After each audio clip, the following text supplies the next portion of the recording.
Well, Thomas, thanks so much again for joining me. Thank you for having me again.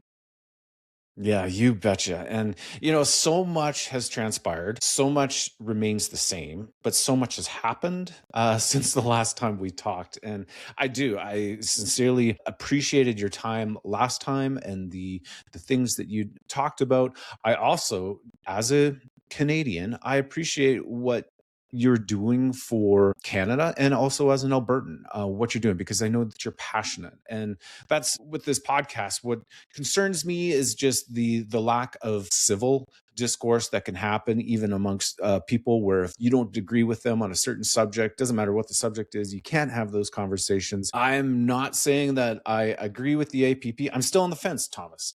But I do look at what you did and the people that you motivated to turn in. I believe that there was 456,000 signatures turned in for Canadians that signed up to remain in Canada and send a message. 404 of those were officially verified. So some of them weren't verified, I guess.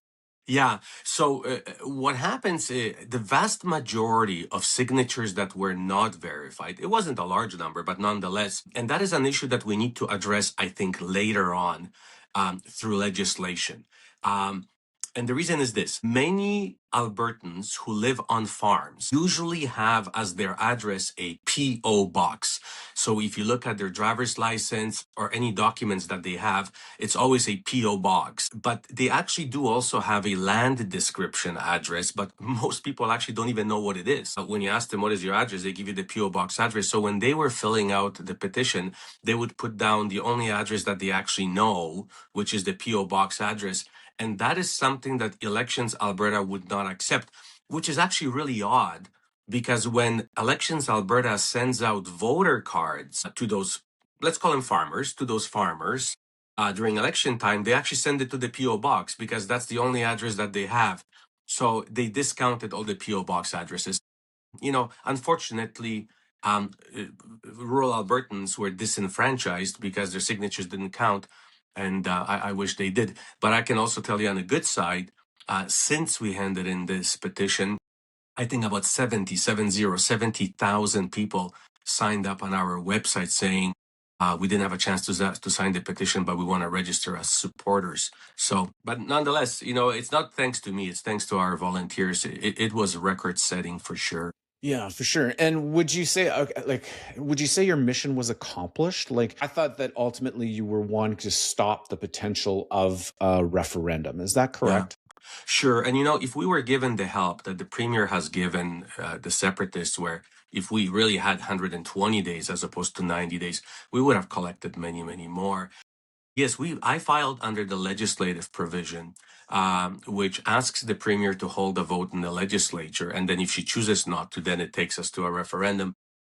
Because I had two goals in that sequence: have this resolved in our legislature, so we don't cause the damage and the divisions in Alberta by going through a referendum campaign. It will be horrible. But if the Premier doesn't choose to take that option, then if there is to be a referendum, let's have it on a positive question, because since vast majority, and any poll shows that since vast majority of Albertans want to stay in Canada, then the question should be reflecting, the wants of majority of Albertans, not the opposite. So we'll see what the Premier does, but I suspect she will call a referendum simply for political reasons. If she wants to survive as a leader of that party, hence a Premier, she probably feels that she has to have a referendum to make her political base, satisfied. So you knew in advance that this could potentially kick off a referendum? Of course, I knew in advance that there would be a referendum, because either I filed first or they filed first, except by filing first, I gave the Premier an option, let's call it a safety valve, that she actually could not call a referendum and resolve this in the legislature, which, from a purely responsible position, that would be the right thing to do, because you would avoid a divisive referendum. And since we elected our MLAs, they would vote on our behalf in the legislature, and some would vote for separation, and I think majority would vote for staying.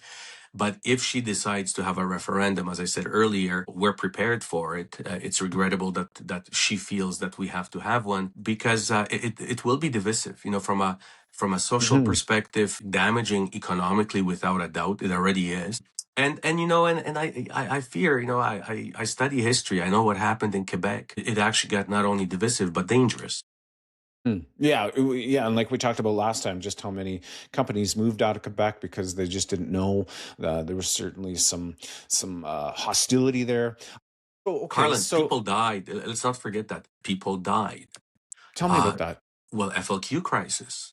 There were kidnappings and there were murders during the separatist movement. So, let's not forget about that. And we are all passionate, about things.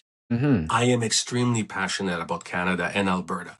Separatists are extremely passionate about their cause. And not that anybody's planning it or anticipating it, sometimes passion gets out of control. Hmm. As difficult as it is controlling your volunteers, sometimes volunteers go on a limb and do something you wish they didn't do. That always happens in all campaigns. When you deal with such highly charged emotional issues, and when you then have, our premier adding fuel to it, and we will probably see the American administration getting engaged and adding fuel to it, things can go out of control. And that is something that is continuously in the back of my mind as well. Right. So yes, and I think what you're alluding, like, I follow a lot of different things on social media. Are you alluding to just basically like some volunteers kind of stepping out of their bounds and maybe trying to sabotage now a little bit what the separatists are trying to do? Or anybody, volunteers are phenomenal. Yes. They do what they did. They collected nearly 500,000 signatures. They will collect signatures for the separatists as well. But in any movement, there's always volatility, because you can't control what people out there will do. And some people, get very passionate. And, I was working really hard during our campaign Yes. to make sure that our volunteers are gracious and thankful, and I was encouraging them not to get into debates, because this wasn't a campaign about changing people's minds. It was about collecting signatures. But even some of our volunteers, got passionate because they Yes. care so much about this issue, and they can't understand how somebody doesn't get it. So, when you get into these referenda, they're very unpredictable. Hmm. If any country can avoid this kind of a divisive referendum, it should. If there is any better way of resolving an issue, particularly when polling shows, and I'll give the benefit of doubt to my opponents. Let's say they are at 30%, as some polling indicates. Well, Hmm. that is still a big spread. 30-70 is a For big sure. spread. Do you really need a referendum on it?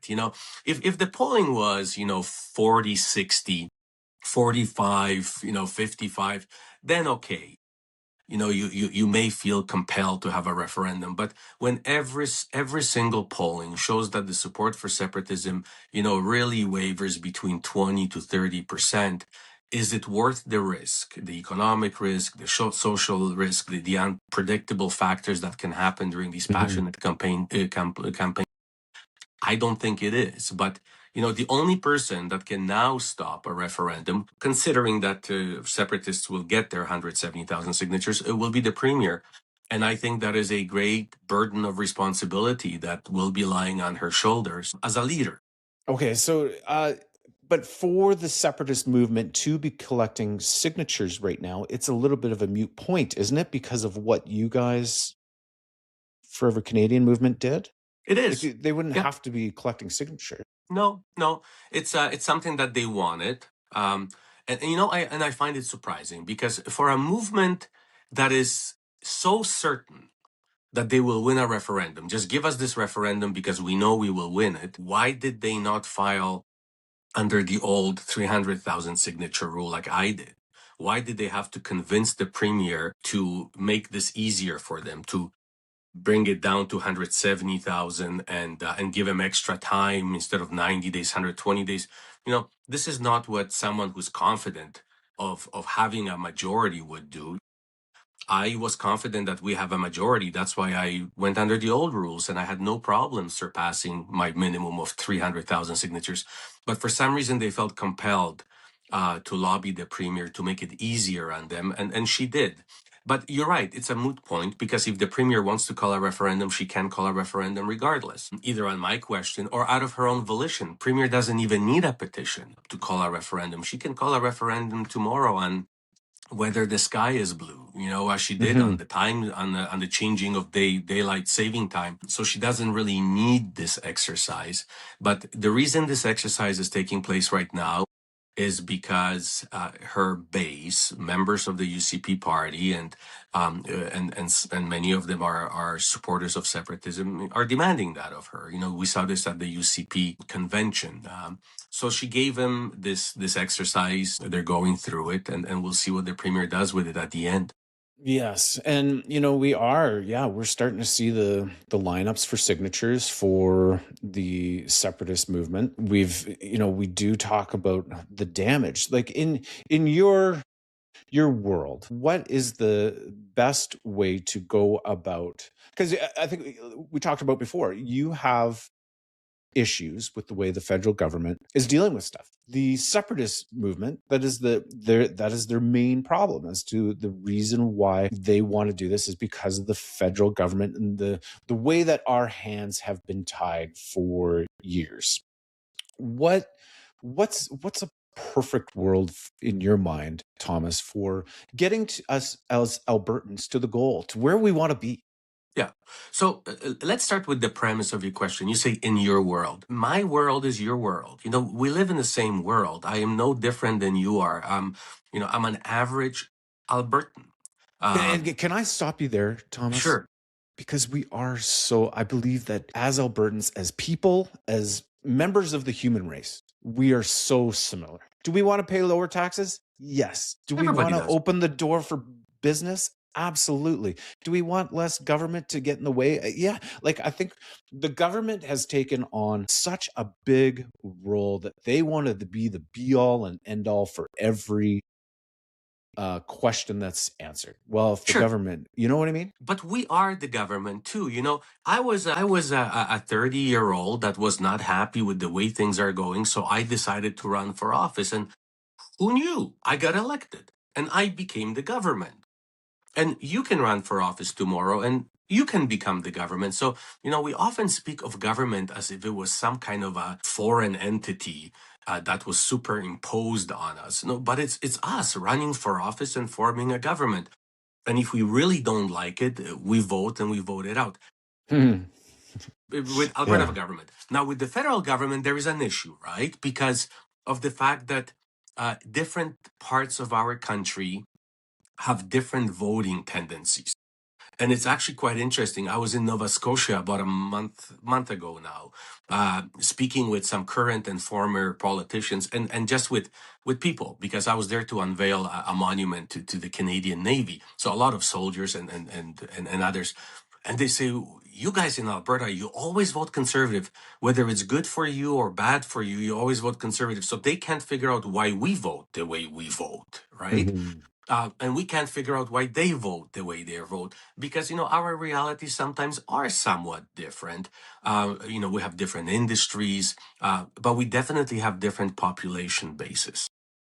So if you go into the Maritimes, especially to Newfoundland, they have very similar issues as we do, because they have smaller population and they can't in themselves vote the government out. They just don't simply have enough seats in the House, enough population to justify more seats in the House.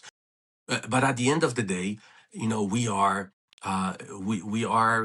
can run for office. And I can tell you, as a progressive conservative, and I still believe that I am a progressive conservative, in cabinet with Ralph Klein. I served with 5 premiers, but 2 terms with Ralph Klein. We were often peed off because when Harper was in government, there was nothing we can possibly do to get his attention. As a matter of fact, I remember when we wanted to have a joint caucus meeting, so the federal conservative MPs and us together and hammer out some common issues, because Alberta was not happy then either, except it was more difficult to criticize Ottawa because conservatives were in government, so we were sort of nicer to them. But Harper would not even grant us a meeting. He would only come to Alberta during the Stampede breakfast. Why? Because he didn't have to, and we politically understood it. Why come to Alberta and spend time when you know you're going to win every seat anyway? Then Liberals get elected, and they're politically are asking themselves, why come to Alberta? We can walk on water, and they just purchased a massive pipeline with taxpayers' dollars, and they won't vote for us anyway. So we positioned somewhat ourselves also in a place where, Ottawa sort of just looks at Alberta and says, what's the point? One party says we're going to get it all anyway. The other party says, no matter what we do, we're not going to get anything anyway. So there is part of that. And the population is another one. I'm frustrated. I want everybody to understand that the Forever Canadian movement, all of our volunteers, we had over 6,000 canvassers and I believe another 5,000 volunteers just doing general duties. I don't think many of them, if any of them, would say things are perfect. It's nirvana. Don't change anything. We just love the way things are. No, that is not the case at all. We are also frustrated about certain things. I wish we had more seats in Parliament. I wish we had more senators. There are fixes to be made to the equalization, the transfer formula. For certain, those are things that we need to look at. But one thing we all believe in, all the sort of nearly 500,000 signatories to the petition, I think I can speak on their behalf for that, is we believe that separation is not the answer. Separation will cause more problems, unimaginable problems to people who live in what we call Alberta right now than what we have right now, for sure. But there are solutions, and I point to this recent MOU that Carney signed with Smith. Is it symbolic at this point in time? Yes, but things are starting to move. There will be projects that will be tabled in the major projects office in Calgary. It shows you that there are pathways. Canada is an interesting country. It's a country of continuous internal negotiation. We always compromise and we negotiate issues between provinces. But if any of those who are proponents of separatists, if they would travel the country and spend few days in each province and talk to people and elected provincial politicians, they would find that in every province, people have different issues with the federation. And one thing we have to be aware of is that if we were to open up the Constitution and let's redraw the parliamentary map, let's add seats to Alberta, okay? Then other provinces will put their gripes on the table as well. Because when you open up a constitution, every province gets to put their belly aches on the table to have them resolved at the same time. And my concern is that be careful what other provinces will be asking for. So let's start talking to each other. Let's open up a table and see where we can compromise. And we're not going to get everything. And we may still be somewhat unhappy. But as a labor minister twice, I can tell you, dealing with unions and employers, I always found that if everybody leaves the table either equally happy or equally unhappy, you got yourself a good deal. And we live in a country that is sort of, always either equally happy or equally unhappy. Newfoundland and Nova Scotia are frustrated because, government stopped the fishing industry, basically froze it. And that was livelihood to a lot of people. But they did it for reasons because if they didn't, they would run out of fish anyway. Things where the supplies were devastated. In Ontario, as you know, they're having problems with manufacturing in the United States and what's happening right now. So there's issues across the province. And this is not to justify them, but what I am saying is this. Let's be mature adults about this. Let's present the Prime Minister with a list of things that we believe need to be fixed for this country to be even more functional. And let's negotiate in that spirit. And there are mechanisms in place. But, convoys and blocking borders and now having a separatist referendum is actually causing ourselves more harm. And it's making it to negotiate more difficult with other provinces. I guess just to cut you off there, but it seems like, okay, they've tried the trucker convoy, they've tried all these things. It doesn't, no matter what they do, 10 years. Doesn't work. Holding your breath doesn't work either, right? So you can say, I tried everything. I even held my breath. Well, that's not how things get done. The fact is that we need to work with other provinces, and we need to work with the federal government. And I know it's frustrating because the system is slow. Well, And I even can tell Mexico you has that said they don't like dealing with Canada because of the policy and how slow Canada moves on anything, right? Like it's just how do we, because Carney's been in power for, well, less than since a year. and there's still, like, it just seems, again, it's just rhetoric, it's talk, it's not a plan. We're, well, we'll do this if, and there's so many variables that that a pipeline's never. Well, I wouldn't say that because, we forget that a massive pipeline just got built. And, I'm not a big fan, but it was actually Trudeau, that made it happen. During Harper times, actually, we didn't build pipelines. Trudeau was actually, this is the irony of it all, but we are in such separate camps right now. It is so tribal right now that we don't acknowledge the good things the other side did. And what I am hoping to do, and that's why this Forever Canadian is 100% nonpartisan. I have Ian McClellan, one of the three forefathers of the Reform Party, working in Forever Canadian organizing. I have Brent Radgaber, Harper's member of caucus, working on this. So we have conservatives, we have liberals, we have dippers, everybody sort of working together because we believe that Canada is still by far one of the most enviable countries in the world. And it's not us saying that about us. It is the world. Statistic after statistic shows that Canada, with life expectancy, with health, with life satisfaction, with average medium earnings, with wealth per capita, we're ahead of most, actually all Western countries. It is a couple Scandinavian countries actually that beat us to the punch on some of those measures. So we know that we're a great country. Are we perfect? No. We have things in history that we need to reconcile, and we have things today that we need to reconcile, but not through breaking up this great country. We simply have to sit down and negotiate. So one of the things I hear all the time is the number of seats in Parliament, and I get it. Now, if you want to have a system, one person, one vote, and each vote counting the same, then there is a legitimate argument against PEI. But let's be honest, PEI as a province has fewer people than the city of Edmonton. So PEI is not our problem. Let's not blame PEI. It's not those extra 4 seats that they have that really make the difference. It is Ontario and Quebec. And the fact is that their combined population is bigger than the rest of Canada put together by far. So how do you make a system, one person, one vote? We will never have the number of seats that Ontario has and Quebec has because we simply don't have the population. Our population is growing, so maybe there needs to be an adjustment. Maybe we can pick up a couple of seats, but that is not going to solve the problem. Senate, frankly, I'm not a big fan of Senate to begin with.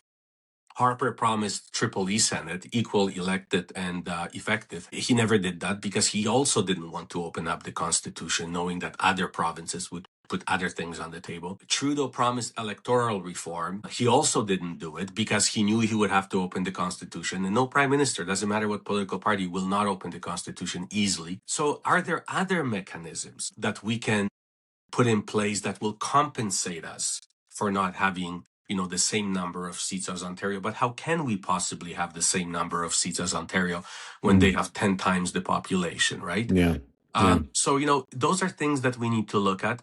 But the way we're going to resolve them is either developing other new mechanisms that bring a different balance to the table. There is a phenomenal table of the first ministers where all the premiers once a year sit down and negotiate things. I firmly believe that table should be meeting more often than once a year. There are a lot of things that premiers can hammer out between themselves without the federal government imposing it on us. So there are mechanisms, but Yeah, like having said all that, separatism is not the answer, period. Sure. Yeah. Like I look at the issue between, right now between Alberta and BC, and Alberta wanting a pipeline there. It'd just be nice if the federal government could oversee it, but not really have a say. If Alberta and BC can figure it out, let's keep the federal government out of it. Sure. Let's let free enterprise go, and And that's what I'm saying. That First Minister's table, I think, should be the table and is the table where a lot of these things can be resolved. But see, this is where politics come in. I don't care who you are. You're Danielle Smith or Ralph Klein or Rachel Notley. You're the premier of Alberta. And you have a province next door, British Columbia, that says no to a pipeline. And you talk to them and they sort of dig in their heels. You dig in your heels on other things. So instead of taking the political hit and saying, look, I can't resolve this issue with them, or we would have to give something to BC in exchange for them giving in, politically, the easier thing to do is to blame the federal government. Say, look, go to mom and dad and say, mom and dad, fix our problem. And, in families, mom and dad usually say, no, you two figure out your problem. I'm not going to be solving your problems. And we don't apply that when it comes to interprovincial issues. And frankly, maybe the prime minister should say, sit down, the premier of Alberta and British Columbia, and say, you two better figure out this problem. Because you don't want me stepping in and figuring out that problem for you, because both of you may not be happy with what I will do. But more onus should be placed on premiers and provincial governments to resolve those problems. I love beer. It is ridiculous that Alberta beer, we have some great microbreweries. Our beers are not available on the liquor store shelves of Ontario, Quebec, and British Columbia. Right. But it is also ridiculous that I legally cannot go to the Okanagan Valley and buy a case of wine and bring it to Alberta. I'm actually breaking the law by doing that because I'm supposed to pay Alberta excise tax and it's supposed to go through Alberta Liquor Control Board. So I'm sure everybody brings a case in a trunk and nobody, worries about it. But the fact is that there are these barriers, and there are wines that you cannot buy in Alberta liquor stores, and we tax them. Those are things that premiers can resolve. So a lot of these problems that we have, in a very simplistic way, we look to Ottawa to solve those problems for us. And then we complain that Ottawa has too much authority. Well, we're giving them that authority because a lot of these problems can be solved interprovincially. Right. And I look at, you even, you open up the can of worms a little bit more with even supply management. You start talking about that and how, the government's, as opposed to allowing, and I know it's such a sensitive issue, conservative leaders won and lost the race based on supply management. You have such a huge issue that the states is saying that this is a big issue. We need to get control of this. And everybody's afraid of letting free enterprise take its place. But you know who's afraid the most? It was us. I'm pointing the finger at myself. When I was in a progressive conservative government, we were continuously told that we need to deal with supply management, and we would say no. You know why? Because we did not want to upset Alberta's dairy industry. So it is actually the conservative governments that maintain and protect supply management, I should say. So looking objectively, as much as I disagree with most everything that President Trump is doing right now, on the supply management, you can see the argument. Objectively speaking, you can see why he feels the way he does. Yes.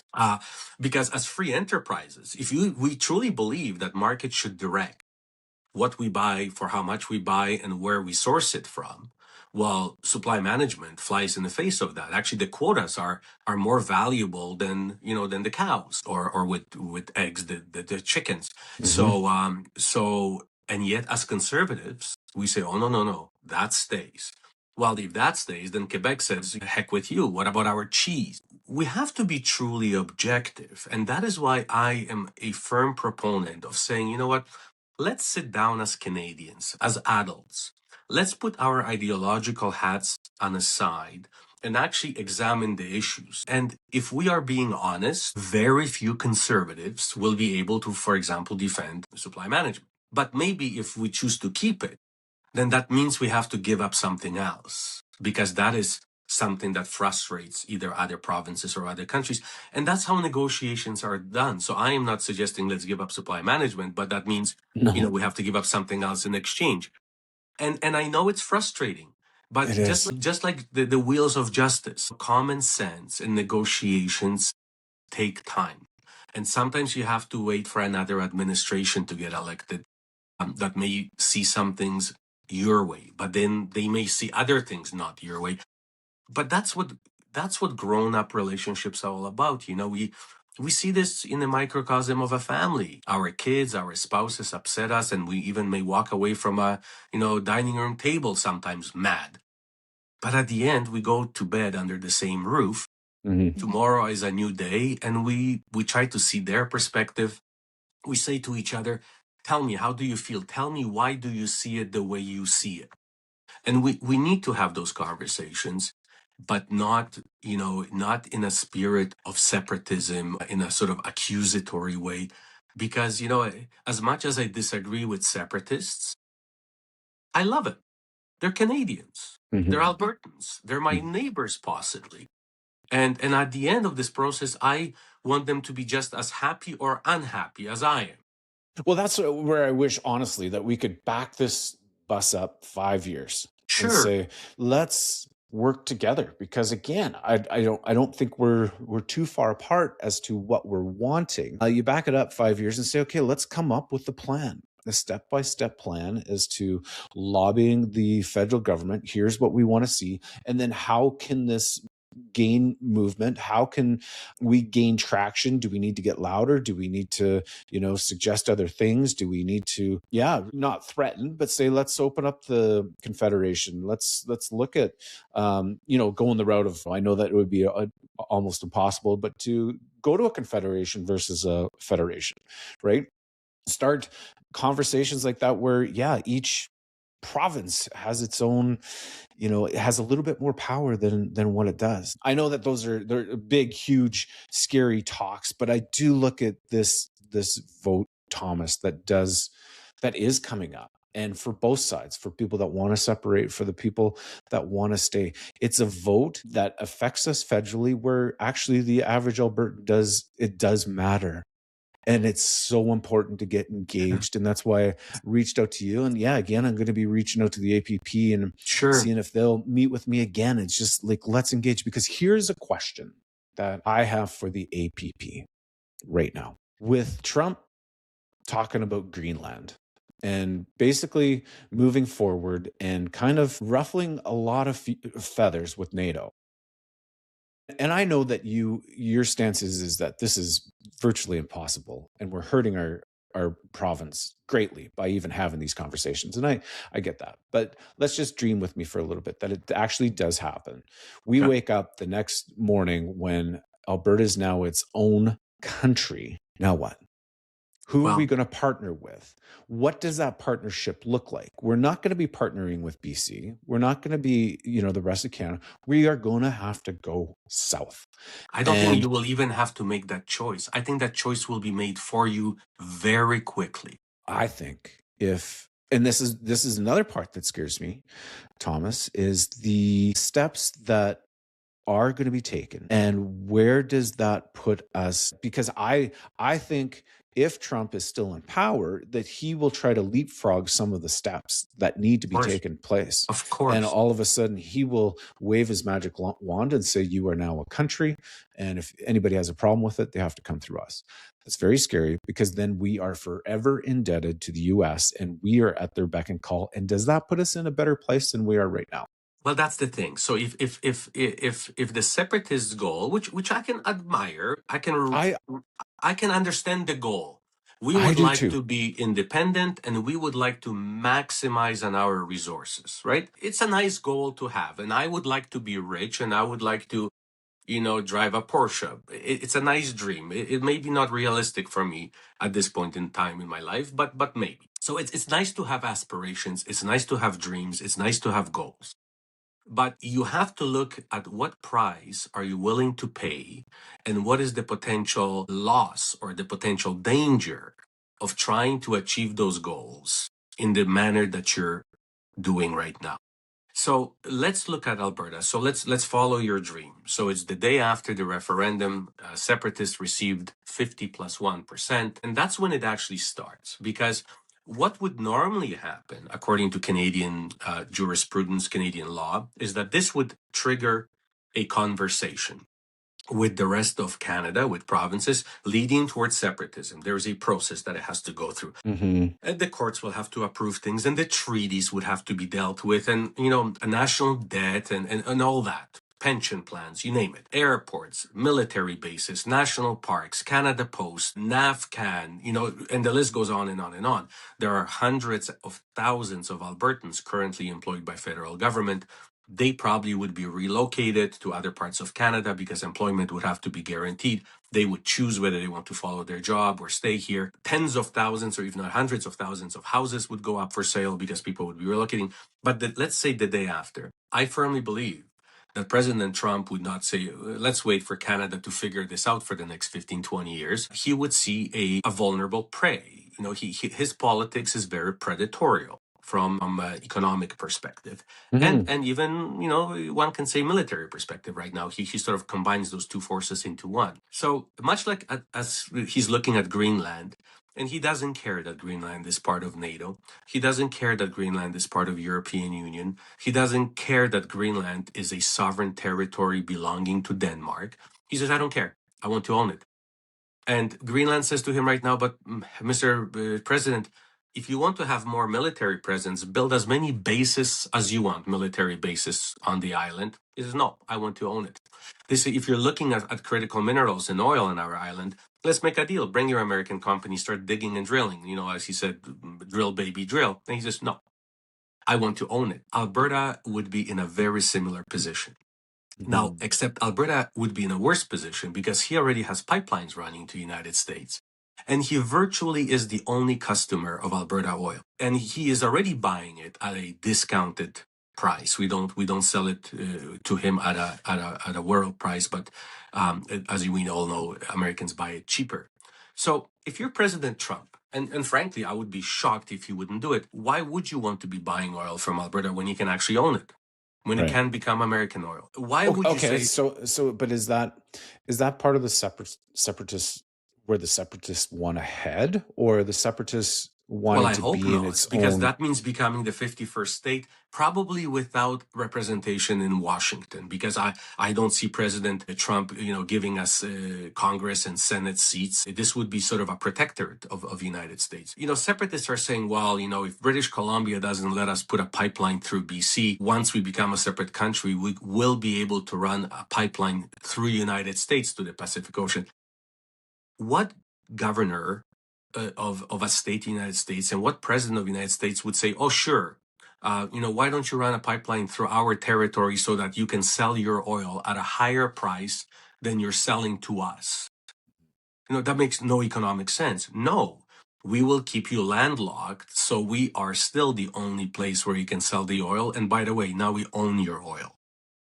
And we own your critical resources. We own your water, most importantly, and that is a very important aspect. So, this idea that this tiny province, and I'm talking about population and military strength, this tiny province north of United States, attached to the United States, would somehow exist as an independent country and negotiate deals with United States that somehow would be more beneficial to us than what we have right now. Literally is a pipe dream. We would be at the beck and call of the United States, and we would be selling to them whatever they want to buy at the price that they dictate to us, and there is no turning back. And if you think that it is difficult to get a pipeline through British Columbia when we are still the same country, what would BC owe to Alberta, a separate country, when we are separate countries? So, then there's this silly argument. I guess I would say to that, then at least we can negotiate with BC on our own terms, and BC could very well benefit very greatly from that if negotiations are held in, obviously in good faith. And so why not do it now? Well, I don't know if they can. Like, BC doesn't even want to have that conversation, it seems like. Why would they then, if it's a separate country? What would change what would make BC look at Alberta more enviably as a separate country when it's the same country? Money and a bigger piece of the pie. So let's give that to them now. But can they not, because of the amount of royalties that need to go to the federal government? No. No, we can share our provincial royalties with them. Okay. So, why not? Alberta probably doesn't want to give up any of But the provincial it would have royalties. to if it was a separate country. But they wouldn't have the royalties being paid to the federal government then. Well, but don't forget the fact that this new country of Alberta would have to set up from scratch a new country. Think of all the federal ministries that need to exist. Yes. We would have to have our own national defense. We would have to sign international trade agreements virtually on every product that we produce with the rest of the world, because none of the trade agreements, like NAFTA and CETA with European Union, none of this would apply to Alberta. Mhm. So now you have a farmer that will be harvesting, in the fall. How does he sell his stuff to any place other than United States? And United States would say, well, now we have you. You will be selling grain to us or corn to us or whatever at the price we want, because you have no access to foreign markets.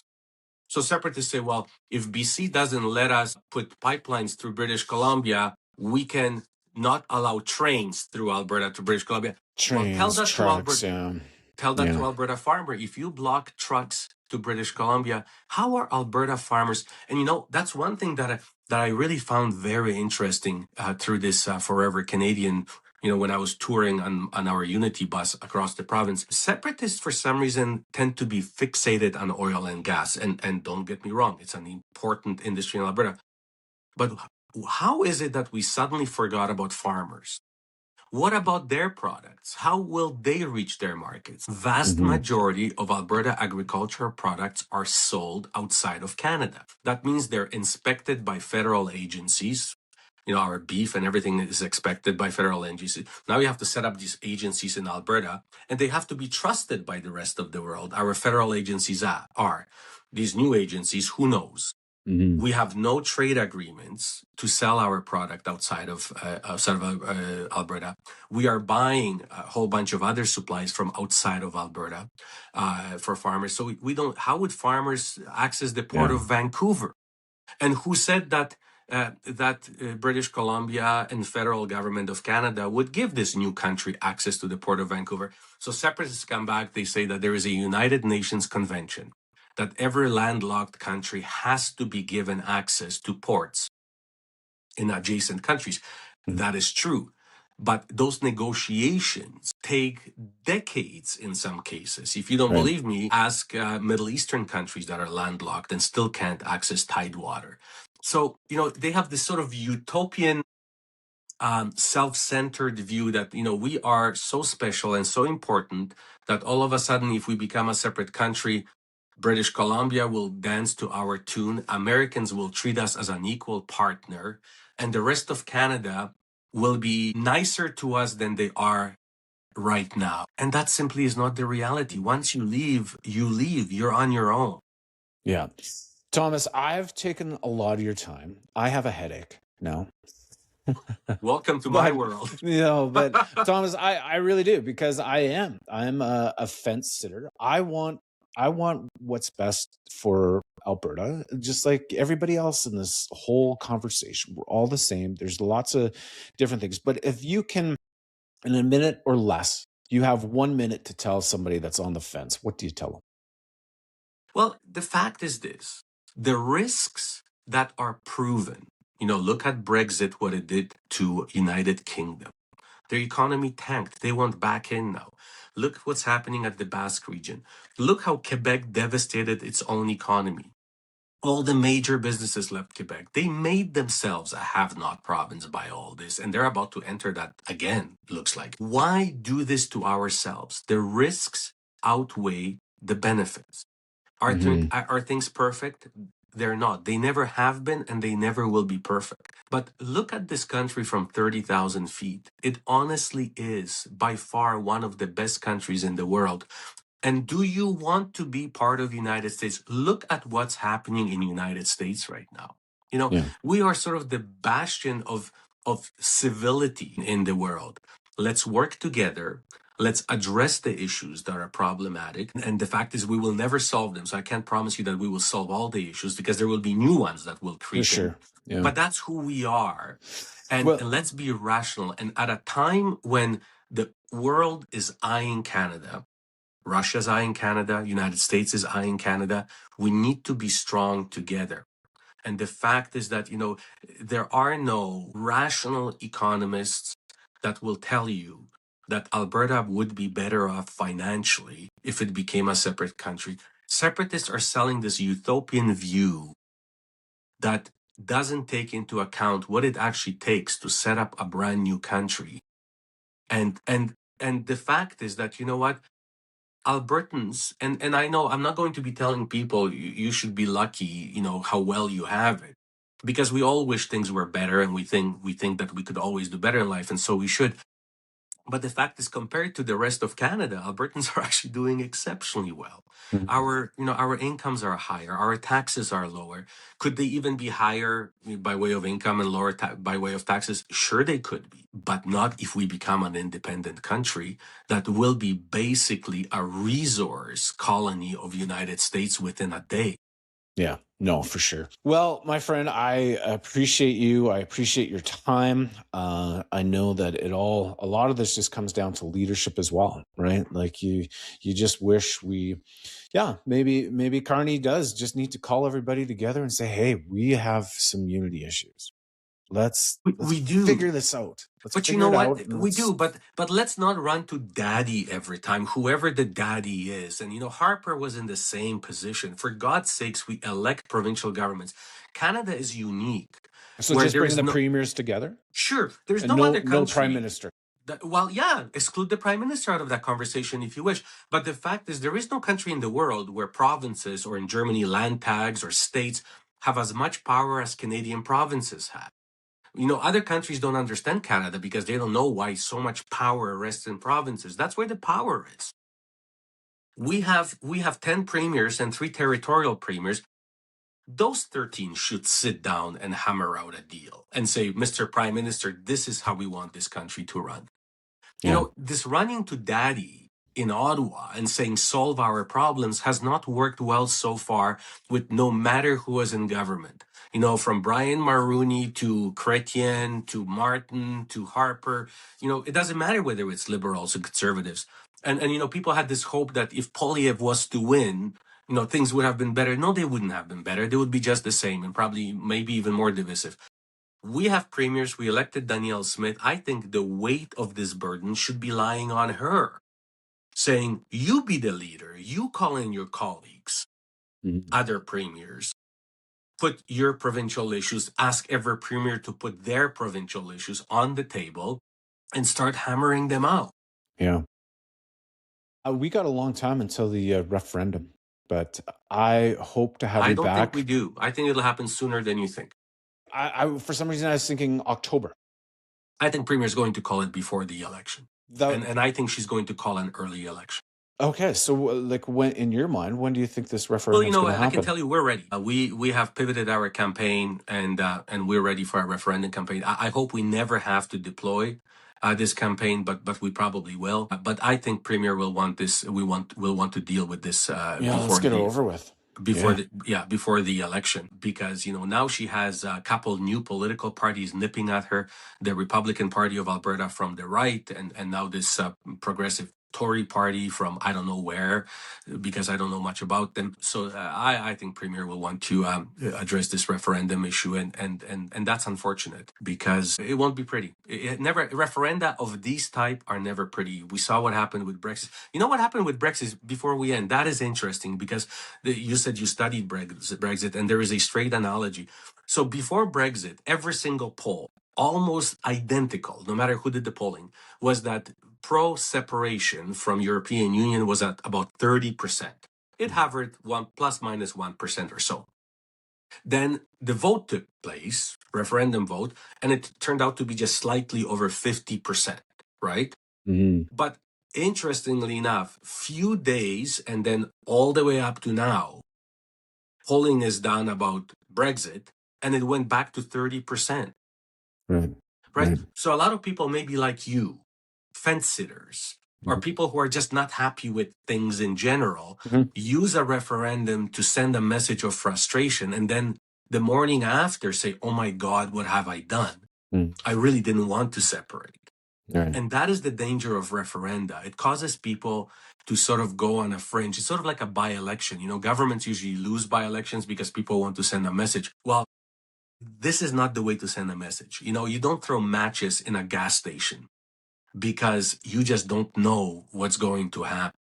So here, I know that, well, we just went through municipal elections, and sometimes I had conversations with a lot of people, and some people just got out and voted because they just felt that it was what they needed to do. They didn't do a lot of research, so they just went and voted and checked off the names that they recognized. So am I hearing you basically say that if you're a fence sitter, like, don't go vote? No. What I'm saying is if you're a fence sitter, actually sit down and do some real Think about serious it. reading. And Yeah. don't go on YouTube. Don't go into these sort of, whatever you call those things that you get into these foxholes and start reading because of algorithms what you want to read. But read some objective stuff. Even if you don't pick up newspapers that you normally pick up a newspaper that you normally wouldn't read. See what the quote unquote other side reads and sees. I do this all the time. I don't discount the views of separatists. I don't make fun of it. I read their stuff because I want to know what it is that's feeding their point of view. And I wish they did the same thing. And I think most readers of both sides of this issue will find that the risks by far outweigh the potential benefits. And the potential benefits are very far-fetched because they're based on a whole bunch of assumptions that Daddy Trump will love us and say, you guys be separate and I will buy all of your resources, we'll negotiate new deals, and they will be better than what you already have. And British Columbia will say, okay, now you're a separate country, put that pipeline through. And oh yeah, by the way, welcome to Trans-Canada Highway, CN and CP Rail and Port of Vancouver. The doors are open. Use it as much as you want. And and all that, and Northwest Territories and Yukon, don't worry, we won't put any dams on our rivers because we will care about your water supply in Alberta. Life doesn't work like that. For sure. Right? Yeah. Thomas, my friend, will you come back? Anytime. Of Awesome. course. No, I appreciate your time We need today. to continue talking to each other. I know, and that's the thing, right? We need to always have these conversations, keep them rolling, listen to both sides. Everybody, yeah, again, we are so much the same. And I feel, a whole nother conversation. I just feel that government likes to split us and divide us, and we divide ourselves. Yeah.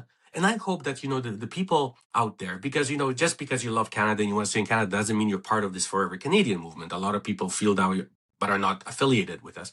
But I certainly hope that, and that's my message actually to both sides, because unfortunately there are sides, is that be respectful to each other, right? Yeah. I may disagree with you. But at the end of the day, I will still have a beer with you because I agree with you on a whole bunch of other things, right? This is a major one that overshadows everything, but I agree. But let's, for goodness sake, stop the name calling. I kid you not, on Twitter, X account, I must have blocked over the last year. It's in tens of thousands, not in thousands anymore, in tens of thousands of people. Simply because of just outright vulgarity and name calling and belittling. If I had $1 for every time somebody offered me a ticket to move back to Poland, well, for goodness sake, I was 11 years old or almost 12 years old when I moved here, and I don't have almost any relatives in Poland. My English is by far better than my Polish. And just the vulgarity and the belittling and attacking of family and friends, that's not how you're going to get your point across. Yeah, it's listening and actually having civil discourse with people. Do you know what I mean? That's the only way. I feel we get so entrenched, like you talked about earlier. You get stuck in your political colors, and that team can do whatever they want, and you turn a blind eye. But as soon as the other team does something that's a little bit dangerous, you're all over it, right? You allow fouls to happen if it's on your own political party side, and you Sure. you crucify the person that does it on the other side. It's tribal. It And no, is. yeah, it's tribal. And I found over time, I don't know, maybe it's maturity, because when I was in the House for 15 years almost elected, I was probably known as a guy who was going hardest after Liberals and NDPers. I was sort of the attack dog for Premier Klein and Stelmach and Redford and others. But I mellowed down over time, and I actually am making friends now with people from all political parties. But when I look back objectively, for us as a provincial government with Ralph Klein in particular, because I served with him the longest, it was as difficult to work with conservative federal governments as it was with liberal. We never had an NDP, so we don't know what the heck would that be like. But it was just as difficult. The issues remain the same. But you don't say, well, that's proof that federalism doesn't work. No, now looking back, it doesn't work because every time we had a problem in Alberta of any kind, we would always point the fingers at Ottawa instead of trying to resolve that problem ourselves. And even when they were just provincial problems, you create a problem with Ottawa to detract the attention from your provincial problems. We have so many provincial problems. Our healthcare right now, especially in rural Alberta, is really problematic. But it's easier to start a fight with another province or Ottawa and garner political points, support that way, than actually trying to address some of the real provincial problems. Mhm. And that is why, I squarely place the blame on provincial governments that are playing this divisive game because they choose not to deal with a lot of the issues that are domestic. And I think a lot of Albertans would be much happier with life in Alberta if many of the provincial issues were fixed. The state of our highways right now, provincial highways, the state of our healthcare, classroom sizes and education issues, senior homes. Yesterday, friends of my husband was put into a seniors home here in Alberta. This place is just ridden with mice. And the poor lady wife is calling everywhere she can get. Those are real issues that frustrate us, and those are provincial issues. So it's easy to start big wars with the rest of Canada when actually you're not even minding your own backyard that would improve Sure. our lives so much. Well, we all do it. We all deflect, right? Somebody's coming after us, we deflect. Well, so I'm going to let you go, my friend. I appreciate you very, very much. And Me too. with what you did, getting all those signatures was unbelievable. And for the love of the country and for the love of Alberta. So it's very commendable. And I appreciate you. I appreciate the conversation today. Thank you, Carlin. I appreciate you too. Thank you, Thomas. Take care.